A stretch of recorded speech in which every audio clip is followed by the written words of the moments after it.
And there's a lot of value in the latest technologies that come with this. But when it comes down to it, what we're doing with meditation is not just balancing the parasympathetic and the sympathetic nervous systems. We're changing our very self.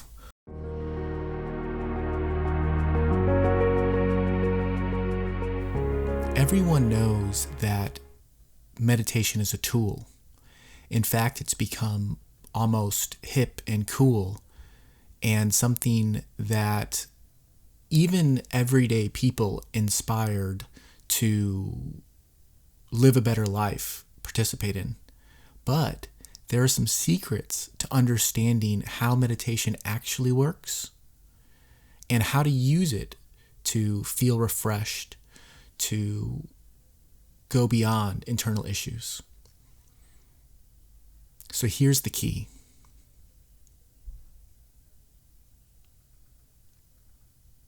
So meditation has had a lot of meanings lately. It can be to focus on something. It can be to go through a visualization. It can mean many things.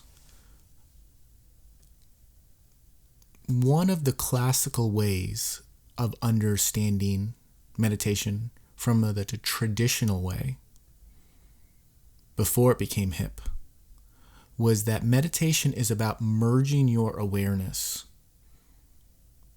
with our higher states or our more refined capabilities. Now, what does that mean? So there are many attributes that we think of as good: love, wisdom, reverence, gratitude, joy, a higher intellect instead of more of a base, worldly, prideful, conditioned intellect, perseverance, courage, nurturing, nourishment, creativity, compassion, and that's just a few. So we all have experienced these. But meditation is about merging our internal state, our consciousness, our awareness, just your waking self, with that. So you're developing a new relationship. You're choosing to focus on that and become one with it. A lot of these secrets are about changing and overcoming limits. So it's great to go through a guided visualization and to picture something or to have a relaxing experience or to get support with sleep. And there's a lot of value in the latest technologies that come with this. But when it comes down to it, what we're doing with meditation is not just balancing the parasympathetic and the sympathetic nervous systems, which is like a fight or flight response and the body's ability to restore and heal itself. It's beyond that. We're changing our very self. We are reprogramming how our minds work, and therefore we're changing our personality, which changes our actions. So it's important to understand that traditional meditation is more than just a guided meditation. It's literally merging your awareness, sitting in those states of mind that we've all experienced, like reverence or gratitude that I previously mentioned, and becoming one with them. So that's the secret hidden meaning of what the word yoga literally means. The literal meaning of yoga is union with these qualities, or to be in union with that. So from that perspective, if you're watching Netflix or some sort of entertainment, you're in union with that. You're merging with that. It's changing you a little bit. So the secret here is that it's asking you to be mindful of what you're merging with, what you're making part of your mind and ultimately part of your personality. And the huge secret of that is that through your own actions, you can easily make yourself a better version of yourself to ultimately reach the fullest enrichment and enjoyment and fulfillment, true inner fulfillment possible. So it's really about merging consciousness, merging your awareness, which means just your waking state. What you're focusing on is what you're in union with. That's one way of interpreting it to make it understandable. Obviously, there's much more to it. But we have these ways of focusing on these states and uniting with them and becoming one with them. Another important point about meditation, and this is probably the single biggest barrier most people run into with it, is their own internal narrator, their own noisy mind.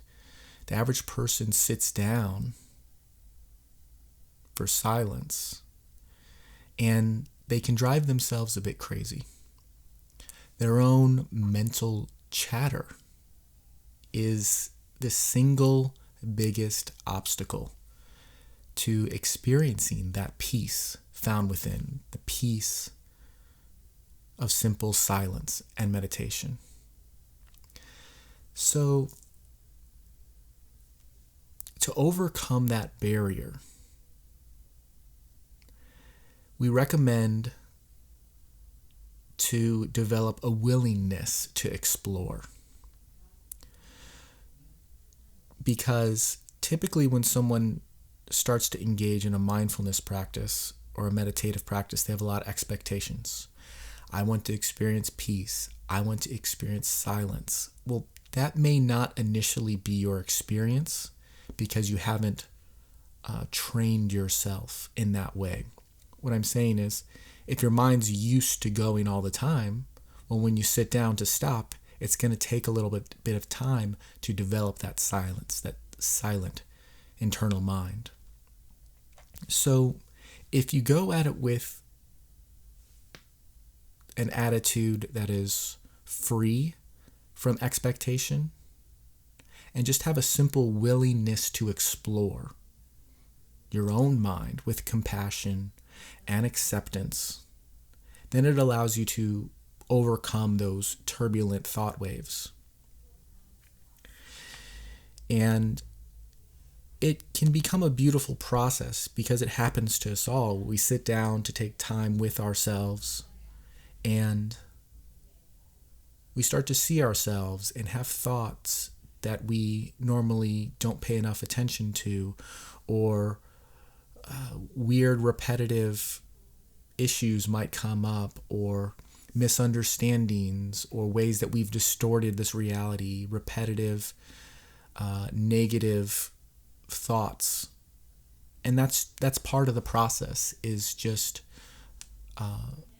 letting those dissolve slowly. So dealing with the noisy mind is a big part of it.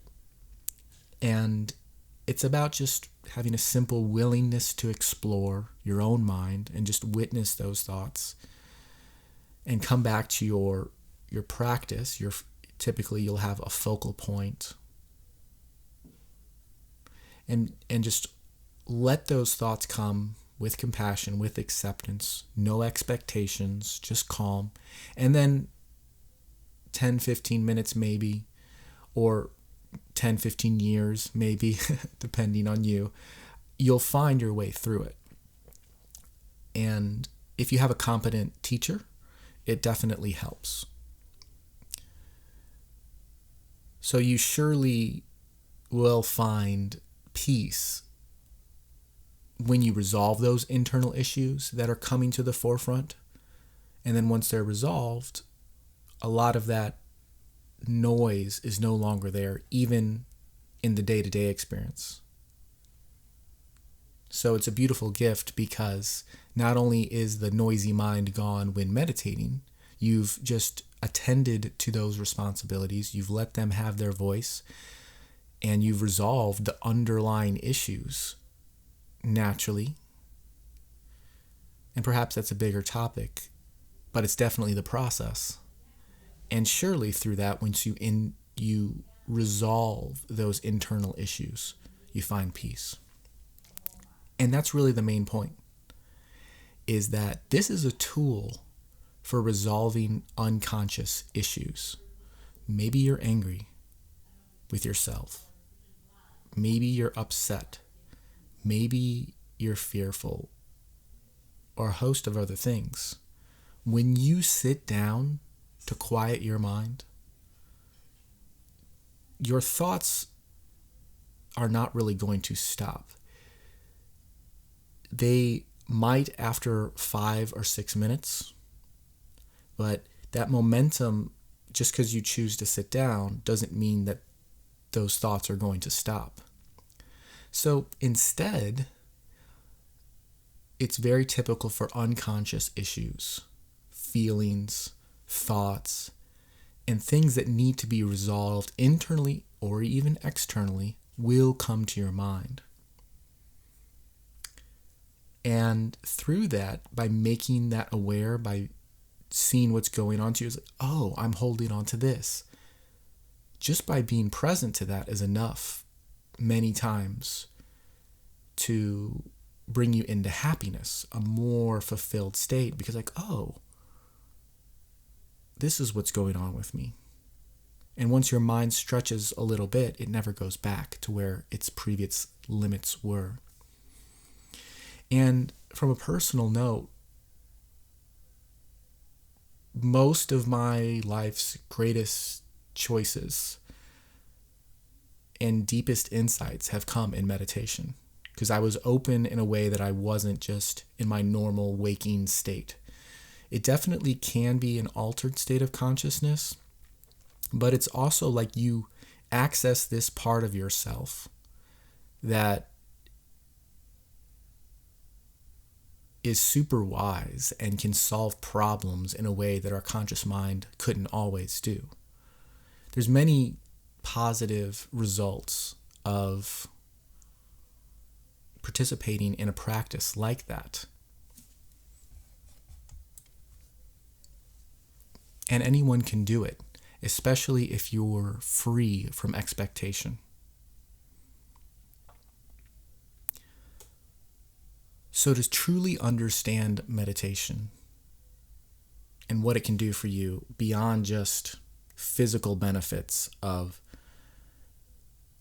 overcoming stress and healing the body and creating genius thoughts and the host of many things that everyone agrees to that those practices can do for you, it's important to understand that you are changing your very self. You are merging your consciousness with the highest capabilities of humankind: love, joy, gratitude, etc. And it also is about dealing with that noisy mind, letting that mental chatter have its say, and bringing those things to a more resolved state, so they're not just there in your mind going all the time. And the way we do that is through a willingness to explore, just being willing to go on the journey. You don't need anything. You don't have to have an expectation of being silent or it even being pleasant or even having stress relief. Whatever you're looking for, it's best to just go at it with an open, non-judgmental, friendly attitude. And then you're just seeing it as a exercise where you're dealing with your own mind with compassion and acceptance. So it's a non-judgmental attitude. And eventually it's about overcoming and transcending those turbulent, repetitive thoughts. And that's how you ultimately resolve internal issues, or at least it's one way. And when you resolve internal issues, you find peace. So the secret of that is about how the whole unconscious comes conscious, and all of these thoughts and feelings underneath the surface can be resolved. Just as a quick side note, if you're looking to start with meditation,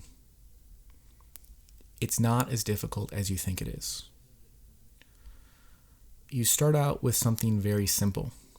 You take 1 minute or 2 minutes or however long is appropriate for you, and you just close your eyes in a quiet place and just bring your awareness to your breath. Breathing in and breathing out.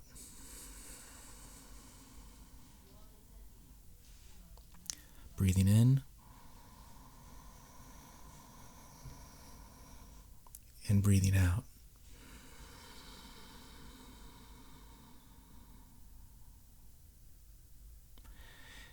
And that's how easy it can be. Just sit down, bring your awareness to your breath, and just sit in that awareness for a little bit. That's a perfect place to start.